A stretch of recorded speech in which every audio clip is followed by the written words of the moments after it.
नमस्कार स्टूडेंट्स, आप सभी का स्वागत है। स्टूडेंट्स, मैं आप लोगों को लेके आया हूँ क्लास 9th डीओई की तरफ से आया हुआ प्रैक्टिस पेपर। ठीक है, अभ्यास प्रश्न पत्र 2025-26 के लिए जो एनुअल एग्जाम का दिया गया था डीओई की तरफ से, मैं ये आपको करवा रहा हूँ। ठीक, ध्यान रखना आपके एग्जाम के लिए ये जो है बहुत ही इम्पोर्टेंट है। एग्जाम देने से पहले आपको ये करके जाना है, क्योंकि एक एक क्वेश्चन, एक एक मार्क्स आपके लिए बहुत ही इम्पोर्टेंट है। आपका जो एग्जाम होगा 3 घंटे का एग्जाम होगा, और साफ साफ ये डीओई की तरफ से 25-26 के लिए दिया गया है वार्षिक परीक्षा का। तो भैया इसे करना है, क्योंकि इनमें से बहुत से क्वेश्चंस जाएंगे और पूछे जाएंगे, मतलब डायरेक्टली, और इसीलिए आपको करना चाहिए। प्रैक्टिस करने से पीछे नहीं हटिए, जो प्रैक्टिस करने के लिए दिया गया है करना है। अधिकतम मार्क्स 80 मिलेंगे, यहाँ से आप सभी को पता होना चाहिए। और 5 खंड है, अ ब स द ई, है ना। खंड अ में है 20, मतलब पहला खंड में है आपका एमसीक्यू, उसके बाद फिर दूसरा में आपको मिलेंगे 2 अंक वाले, तीसरा में 3 अंक वाले, चौथा में 5 अंक वाले।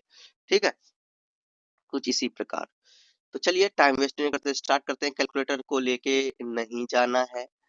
ठीक है, उत्तर लिखने से पहले क्रमांक आपको लिखना है कि कौन सा क्वेश्चन का आंसर लिख रहे हैं। ठीक, चलो। खंड अ में एमसीक्यू क्वेश्चन है, सभी एमसीक्यू क्वेश्चंस को हम लोग करते हैं। ध्यान से समझना, आपको ध्यान से देखना है।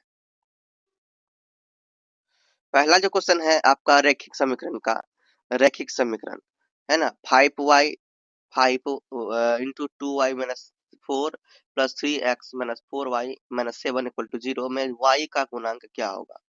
ओके, इस तरह से आपको दिया गया है। स्टूडेंट्स, आप इस क्वेश्चन को इस प्रकार सॉल्व करके तब कोएफिशिएंट निकाल सकते हैं y का। तो ये है आपका 5 2y minus 4 plus 3x minus 4y equal to minus 7 equal to 0। तो इसको मल्टीप्लाई करिए, 5 2 जा 10 हो गया, 10y, 5 4 जा 20 यहाँ हो गया, 3x माइनस 4y माइनस 7 बराबर 0 है ना, इक्वल टू 0।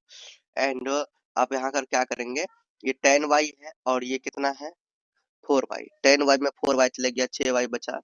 3x है, 3x है, 3x का 3x लिखा माइनस 20 और 7 है माइनस में, तो माइनस और ये माइनस जुड़ जाएगा, प्लस हो जाएगा, तो यहाँ प्लस 27 लिख दिया, बाकी चिन्ह वही रह जाएगा, इक्वल टू 0। अब y का कोफिशिएंट क्या है, ये y का कोफिशिएंट है 6, तो ये आपका 6 हो जाएगा आंसर। ठीक है, option number B. Option number यहाँ पे देखिए आपको बी में दिख रहा है 6। अब यहाँ पे अगला है भैया, क्या है नेक्स्ट, √50 का मान। तो भैया √50 को आप लिख सकते हो, चलिए दिखा। ये √50 है, √50 को लिख सकते हैं 5 इंटू 5 इंटू 2। ठीक है, तो 5 2 बार है, 5 का स्क्वायर हो गया गुना 2। तो जो जिसका जोड़ा मिला वो बाहर निकल गया, जो नहीं मिला वो अंदर मिला गया। 5√2 आपका आंसर है। ऑप्शन में देखिए 5√2 कहाँ दिख रहा है, ऑप्शन नंबर डी दिख रहा है। ऑप्शन नंबर डी में दिख रहा है 5√2, यही आपका राइट आंसर है। क्वेश्चन नंबर आपके सामने 3 है कि बिंदु P माइनस 4 माइनस 3 की एक्स अक्ष से लंबित दूरी क्या होगा। ठीक है, तो -4 3 की एक्स अक्ष से लंबित दूरी क्या होगा। देखो -4 है,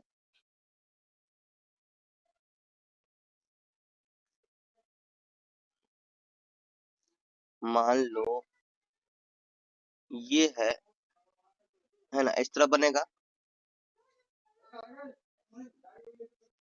ये मान लो 0 है, वो है यहाँ 0 मान लो। ठीक है, इसमें मान लो ये -1 है एक्स का, -2 है एक्स का, -3 है एक्स का, -4 है एक्स का। ठीक है, कोऑर्डिनेट्स -4 के बाद -3, y की जगह -1 -2 -3। ठीक है, अब क्या करा कि दूरी क्या होगा, -4 और 3, -4 यहाँ है, 3 यहाँ है, तो दूरी तो वही होगा। ठीक है, तो 3 इकाई होगा।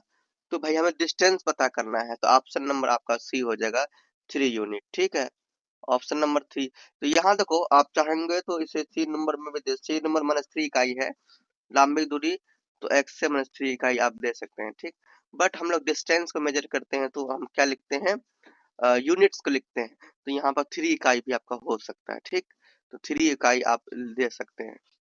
तो ये आपका 3 इकाई ही आप राइट हो जाएगा। अब नेक्स्ट आते हैं। ट्राइंगल एबीसी में ए बी बराबर बी सी है और कोण बी बराबर कितने हैं 40 डिग्री। तो कोण सी का आपको मान ज्ञात करना है। तो कैसे ज्ञात करेंगे, देखिए आगे इस तरह से आप बना लिए। ए बी और ए बी और बी सी कह रहा था, ए बी और क्या बी सी। क्वेश्चन देखिए, क्वेश्चन में कह रहा था ए बी बराबर बी सी है ना, ए बी और बी सी बराबर है और कोण बी 40 डिग्री। तो यहाँ पे देखिए ए बी और बी सी को बराबर कर दिया, कोण भी 40 डिग्री कर दिया। तो जब ये दोनों बराबर हैं, तो जब ये बराबर है, इसके सामने वाला कोण ये क्या होगा, ये एक्स है, एक्स मान लेते हैं। और जब ये बराबर है तो इसके सामने वाला कोण भी वही होगा, ठीक है। तो इस एंगल को इक्वल करना होगा, इक्वल होगा। तो अब देखिए 3 एंगल जो होता है 180 डिग्री का होता है। तो यहाँ पर लिख सकते हैं x plus x plus x 180 degree. X x 2x हो गया, 2x प्लस 140 40 डिग्री 180 डिग्री होगा ना। 2x प्लस 40 बराबर 180 डिग्री, 2x बराबर 180 मैंने 40। तो 2x बराबर 40 घट के 2x बराबर कितना हो जाएगा 40। तो x का वैल्यू 140 बटा 2 कटेंगे तो कटेगा तो क्या आएगा 70 degree. Option number C is your right answer. यहाँ पे आपको 70 डिग्री आया था कौन सी का मान, तो ऑप्शन नंबर बी हो जाएगा। मैंने ऑप्शन नंबर सी दिया था, गलत है वो, ऑप्शन नंबर बी हो जाएगा राइट।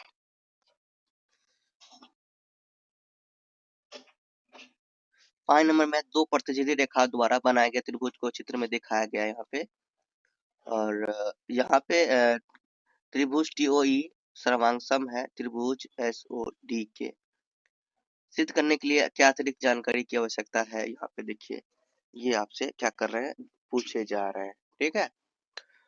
तो यहाँ पे देखिए स्टूडेंट्स, आप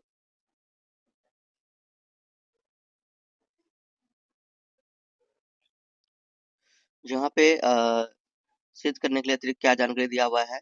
तो ट्राइंगल टीओआई, तो ये है जो दिख रहा है टीओआई, ये ट्राइंगल है। दूसरा है ट्राइंगल एसओडी, एसओडी, ठीक है। दो ट्राइंगल है। तो अतिरिक्त जानकारी क्या दिया हुआ है यहाँ पर आपको पता होना चाहिए स्टूडेंट्स, कि क्या पता होना चाहिए कि आई ओ जो है वो ओ डी के इक्वल है, यानी यह डी ओ के आई ओ डी ओ ए के इक्वल है। और एंगल दो एंगल टी ओ आई और T T angle T O I angle D O S, angle T O I ये एंगल और ये एंगल थे ना, ये भी इक्वल है, ठीक है। क्योंकि वर्टिकली जो है कि अपोजिट होते हैं, ठीक है। मतलब कि अपोजिट के जो एंगल होते हैं सेम इक्वल होते हैं, जैसे क्रॉस करते हुए, मतलब ये क्रॉस किया इस तरह से तो कभी भी बनेगा वो दोनों इक्वल ही बनेंगे, ध्यान रखना। तो ये भी इक्वल हो गया, दो चीज आपका इक्वल हो ही गया है। अब तीसरा आपको आप पता करना है क्या होगा। अब जब ये दो इक्वल हो गया है, तीसरा आप इसे इक्वल कर सकते हैं इस टी ओ को, है ना, टी ओ को ओ एस के अकॉर्डिंग इक्वल कर सकते हैं, तभी आपका ये क्या हो जाएगा सर्वांग होंगे। तो ऑप्शन नंबर आपका जो है C, T O equal to O S कर सकते हैं आप, ठीक है। क्वेश्चन नंबर आपका है 6। 6 में कह रहा है, क्या कह रहा है, एक शांत रेखा अनिश्चित रूप से बढ़ाई जा सकती है यूक्लिड की अवधारणा से। तो ये जो लिया गया है अनिश्चित रूप से बढ़ाई जा सकती है एक शांत रेखा को। तो मान लो कि ये रेखा यहाँ तक है, 3 मीटर है सपोज दैट। तो आप इसे बढ़ा सकते हैं, ठीक है। तो आप लिख सकते हैं इसका अभिधारणा बी, बी नंबर अभिधारणा 2। तो आपके बुक के अकॉर्डिंग ये अभिधारणा 2 में दर्शाया गया है।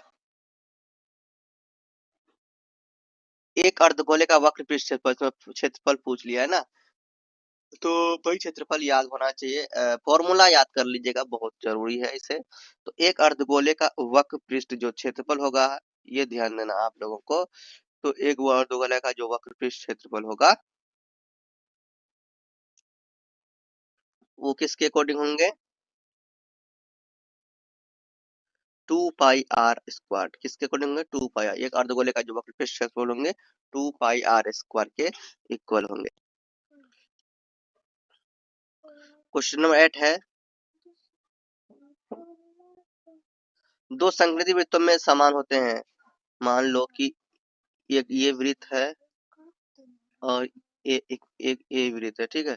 इसे संकेंद्रीय वृत्त कहा जाता है, जिसका केंद्र सेम ही हो तो दो वृत्त हो। तो इस संकेंद्रीय वृत्तों में क्या सेम होते हैं? क्या वृत्तों के समान होते हैं? तो केंद्र, केंद्र दोनों का केंद्र क्या होता है? एक ही होता है, ठीक है। चलो,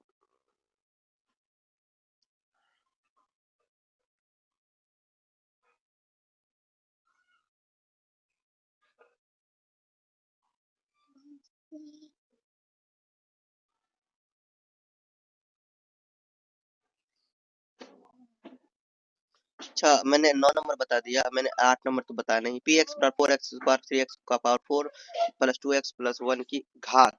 तो जब इसमें घात पूछा जाए जो हाईएस्ट है, यहाँ हाईएस्ट कितना 3 है, 3 का डी नंबर है। ऑप्शन नंबर डी आपका क्या हो जाएगा? नहीं 3 नहीं, सॉरी, यहाँ पे हाईएस्ट घात 4 है, तो ऑप्शन में 4 का है सी नंबर। तो ऑप्शन नंबर सी आपका क्या हो जाएगा? 8 नंबर में राइट हो जाएगा। जो सबसे हाईएस्ट है वही घात हो जाता है।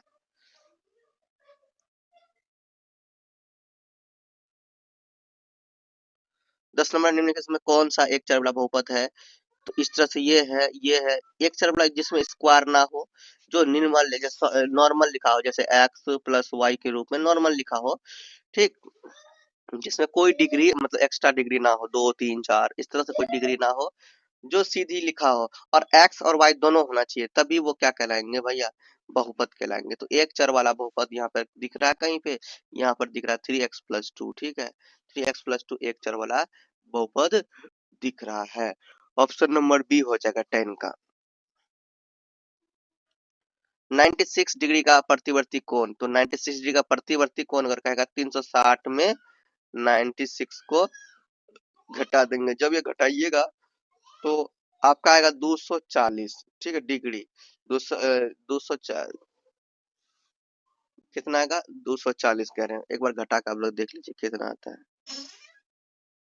240 कह रहे हैं, 240 थोड़ी ना होगा।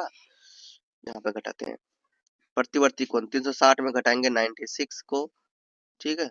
10 में 6 गया 4, बचा 5, 15 में हो गया 6, ठीक है। और ये 264 डिग्री, ठीक है। तो इसका राइट आंसर क्या हो जाए? 264 डिग्री कहाँ है? डी नंबर ऑप्शन में। Option number D is your right answer, 264 degree. Question 12 है, 3x+2y बराबर 12, xy बराबर 6, तो 9x² प्लस 4y² का मान ज्ञात करना है। 12 नंबर है। इस भाई इस तरह का क्वेश्चन को सॉल्व करना पड़ेगा। चलिए सॉल्व देखते हैं। यहाँ पे देखिए, देखो लेफ्ट साइड में आपका 3x+2 बराबर कितना? 12। 3x+2 बराबर कितना है? 12। एक बार क्वेश्चन और देखिए, यहाँ पर देखिए 3x+2y बराबर 12 है कि नहीं है ना? तो इसमें इसको अगर हम लोग थोड़ा सॉल्व करके रखेंगे तो वो आगे बनने लगेगा। तो यहाँ पे सेम लिख दिया 3x+2 बराबर 12। इसको आगे लेके जाएंगे तो आंसर तक पहुंच जाएंगे। तो दोनों तरफ हम लोग स्क्वायर अगर कर देंगे, यहाँ भी स्क्वायर, यहाँ भी स्क्वायर, तो हम आंसर तक पहुंच सकते हैं। स्क्वायरिंग बोथ साइड, इसका करेंगे स्क्वायर, इसका भी करेंगे स्क्वायर, तो हो जाएगा a प्लस बी का होल स्क्वायर यहाँ पे। तो a square plus B square plus 2ab वाला फॉर्मूला लगा देंगे, है ना। तो यहाँ पे हो जाएगा 3x² मतलब ये है, b ये है 3x², b ये है 2y है, 2y का square plus 2 into A B 3x 2y, यहाँ पे हो जाएगा बराबर कितना होगा? 12 का स्क्वायर 144। यहाँ के 9x², 3 3 9 होता है, x के स्क्वायर स्क्वायर, दूनी 4 4 y के स्क्वायर, दूनी 4 12 12 x y बराबर 144, ठीक। यहाँ हो जाएगा 9x² plus 4y² plus 12 12 6 72 equal to 144। यहाँ होगा 9x² प्लस 4y² प्लस 72 बराबर इतना, तो 9x² प्लस 4y², 72 जो है दूसरा साइड जाएगा तो -72 हो जाएगा। और ये आपका हो गया 9x² प्लस 4y² बराबर 72। ऑप्शन नंबर डी दिख रहा है यहाँ पे। यहाँ पे देखिए आपका ऑप्शन नंबर डी दिख रहा है साफ साफ 72। निम्नलिखित में से किसको उत्पत्ति की आवश्यकता होती है, सिद्ध करने की जरूरत पड़ती है? तो भैया वो जो होता है, तो यहाँ पे जो हो जाएगा उत्पत्ति की आवश्यकता, वो हो जाएगा अभिधारणा नहीं, यहाँ पे अभिधारणा नहीं होगा, क्या हो जाएगा? प्रमेय। प्रमेय को उत्पत्ति की आवश्यकता होती है। 4t का पावर 4 प्लस 5t का क्यूब माइनस 6t का स्क्वायर प्लस 2t माइनस 1, इसमें t प्लस 1 से विभाजित करने पर शेष फल क्या होगा? तो पहले इस पे ना t प्लस 1 को का वैल्यू क्या करते हैं, पुट करते हैं, है कि नहीं? कैसे इसे करेंगे? यहाँ पे देखिए आपका, तो ये pt आप मान सकते हैं, ये है t का वैल्यू दिया था, तो t का जो दिया गया उसको दूसरे साइड लाएंगे तो t का वैल्यू कितना -1 आ जाएगा। pt के जगह आप t के जगह -1 पुट कर देंगे, जहां जहां t रहेगा वहां -1 आ जाएगा।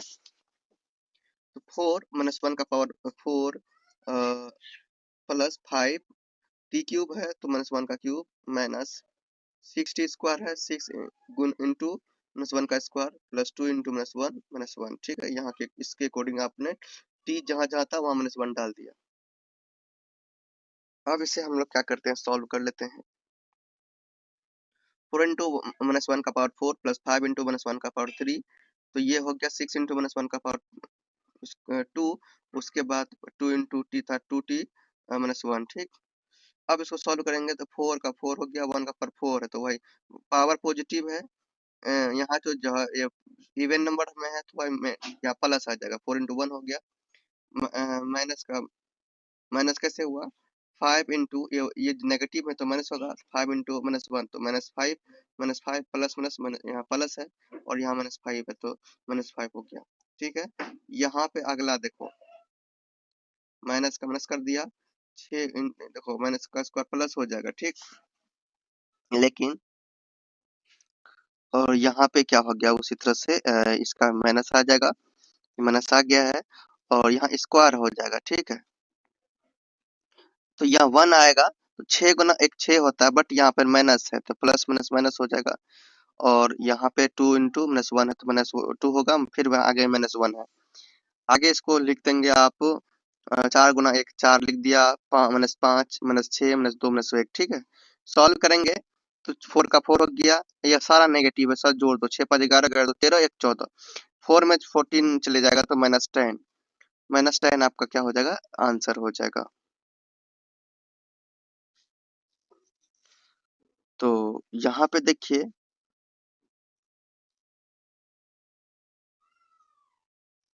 -10, ऑप्शन नंबर बी आपका राइट हो जाएगा, -10 ये आपका क्या हो जाएगा, आंसर हो जाएगा।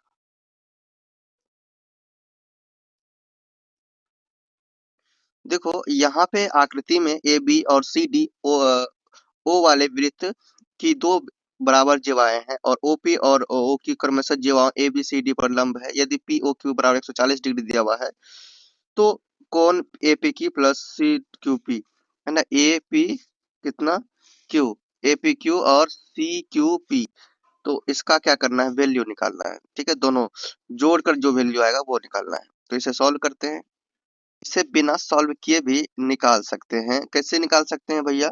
देखो आपको पता है कि ये जो होता है टोटल, आपको यहाँ पे दिया गया क्या, ए ए बी और सी डी ओ पर क्या वृत्त है, ए बी और क्या है, ए बी और सी डी, ए बी और सी डी ये जीवा है, ठीक। अब जीवा पे अब एक यहाँ पे ओ है, ओ वाले वृत्त की दो बराबर जीवाएं है, तो ओ पर, तो यहाँ पे ओपी और ओ क्यू क्रमशः जीवा ए बी और सी डी पर, ए बी और सी डी, ए बी और सी डी पर क्या है, ओपी और ओ क्यू, ओपी और ओ क्यू क्या है, लंब है। तो जब ये दोनों लंब है तो ध्यान रख, जब लंब की बात है तो ये 90 डिग्री की बात होगा, जब लंब की बात है तो 90 डिग्री का बात आएगा। तो ये 90 डिग्री आपका हो जाएगा, ये भी 90 डिग्री हो जाएगा, ठीक। और दूसरा आपका कह रहा है जब ये 90 डिग्री हो जाएगा तो हम आपका क्या निकाल सकते हैं, ये निकालना चाहे तो निकाल सकते हैं ना, ये निकालना चाहे तो निकाल सकते हैं। तो इसको निकालने के लिए और एक दिया है POQ 140 डिग्री आपको दिया हुआ POQ, मतलब कि ये 140 डिग्री आपको दिया गया है।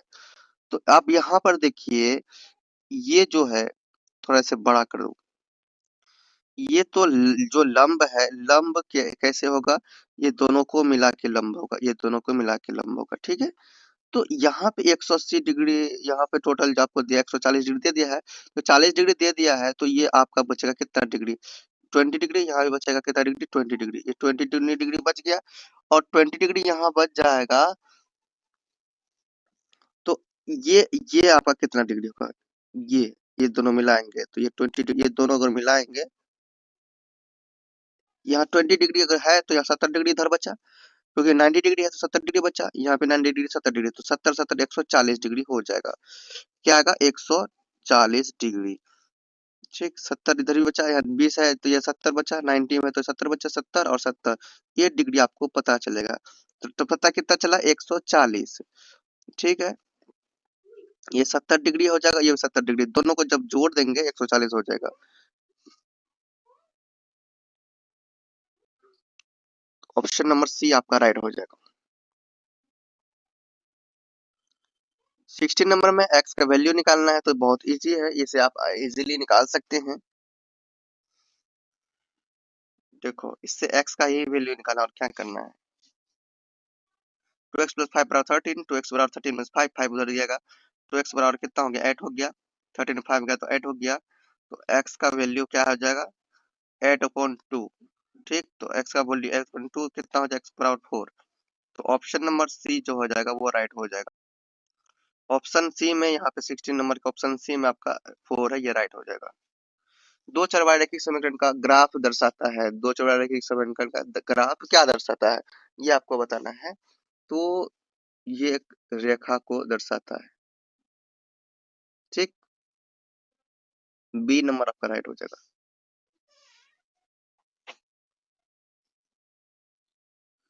एक समबाहु त्रिभुज का क्षेत्रफल जिसकी ऊंचाई a है, तो ये क्या होगा, जिसकी ऊंचाई a है, इसका फॉर्मूला याद रख लो, ये आपका हो जाएगा option number C, √3/3 a square, यही होता फॉर्मूला, √3/3 a स्क्वायर। ठीक, जिसकी ऊंचाई a हो और समबाहु त्रिभुज का क्षेत्रफल निकालना हो तो यह √3/3 a स्क्वायर, ये फॉर्मूला याद रखना है।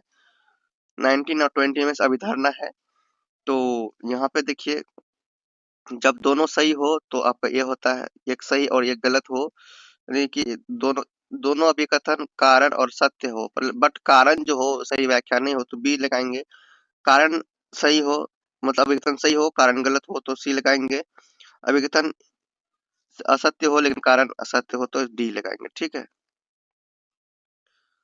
तो यहाँ पे है समीकरण 2x + 3y = 5 एक और द्वितीय हल है, और दूसरा जो कारण है, कह रहा है दो चरवालों रैखिक समीकरण का और अपरिमित रूप से अनेक हल होते हैं।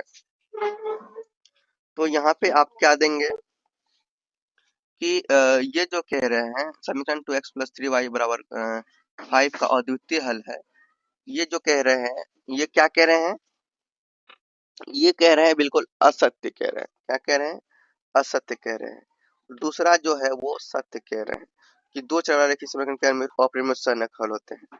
तो यहाँ पे आ जाएगा डी, 19 में आएगा क्या आपका, डी आ जाएगा। ठीक है, डी ऑप्शन आपका राइट हो जाएगा। उसके बाद आपका है यहाँ पे 20 नंबर में अभिकथन ए, प्रत्येक धनात्मक पूर्णांक का वर्गमूल अपरिमेय नहीं होता है। दूसरा कह रहा है कि 4 का वर्गमूल 2 है तो ये परिमेय है। प्रत्येक धनात्मक पूर्णांक का वर्गमूल क्या नहीं होता है, अपरिमेय नहीं होता। सही बात है, सभी अपरिमेय थोड़ी ना होता है। एंड 4 का जो वर्गमूल करेंगे वो 2 है, जो परिमेय संख्या है, ये सही कह रहा है। दोनों के दोनों सही कह रहे हैं, इसके अकॉर्डिंग अभिकथन भी सही है, कारण भी सही एक्सप्लेनेशन दे रहा है, तो यह ऑप्शन नंबर ए हो जाएगा। ठीक है, तो इस तरह से स्टूडेंट्स हम लोगों ने क्या किया, अभी इस वीडियो में कंप्लीट एमसीक्यू किया 25-26 सेशन का जो प्रैक्टिस पेपर था, तो आप लोग भी जल्दी प्रैक्टिस कीजिए और नेक्स्ट वीडियो में हम कोशिश करते हैं जल्दी ही आपको दे रहा हूँ नेक्स्ट वीडियो। नहीं तो फिर भी अगर आपको मुझे टाइम ना मिले तो आप लोग एक बार क्या कीजिएगा, प्रैक्टिस कर लीजिएगा और पीडीएफ टेलीग्राम में मैं सेंड कर दूंगा। ओके, मिलते हैं नेक्स्ट वीडियो तक। बाय। ज्यादा स्प्लेस्टोन्स बोलिए, प्रेम से रहो, प्रेम से पढ़ो, प्रेम से बोलो। Don't forget to subscribe. Channel को सब्सक्राइब नहीं किए, सब्सक्राइब कर लीजिएगा।